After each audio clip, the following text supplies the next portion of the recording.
বল হাতে রিশাদের আরেকটি বাজে দিন, পিন্ডির হারের হ্যাট্রিক। ৪ ওভারে ৩৫ রানে ১ উইকেট, ৪ ওভারে ৩৮ রানে উইকেট শূন্য।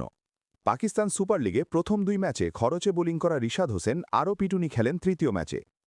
লাহোরে আজ ইসলামাবাদ ইউনাইটেডের বিপক্ষে ১ উইকেট পেলেও ৩ ওভারে ৩৬ রান দিয়েছেন রাওয়ালপিন্ডিজে খেলা বাংলাদেশের এই লেগ স্পিনার। হেরেছে তার দলও। ৩ ম্যাচ খেলে ৩টিতেই হেরেছে পিন্ডিজ। কামরান আকলানের ৫০, ৩৯ বলে ৫০ ও ডিয়ান ফরেস্টারের ১৯ বলের অপরাজিত ৪৪ রানে ভর করে ইসলামাবাদের বিপক্ষে ৭ উইকেটে ১৫৬ রান করে পিন্ডিজ। রিশাদ করেছেন ৬ বলে ৩ রান। শামির মিনহাসের ঝোড়ো ব্যাটিংয়ে স্কোরটা ১৪.২ ওভারেই ৭ উইকেট হাতে রেখে পেরিয়ে যায় ইসলামাবাদ। ৩৬ বলে ৭০ রান করেছেন মিনহাস। বোলিংয়ে রিশাদের শুরুটা খারাপ ছিল না। সপ্তম ওভারে আক্রমণে এসে মাত্র ৫ রান দেন। পরের ওভারে ১২ রান দেওয়া রিশাদ নিজের শেষ ওভারে দিয়েছেন ১ উইকেট পেলেও দিয়েছেন ১৯ রান।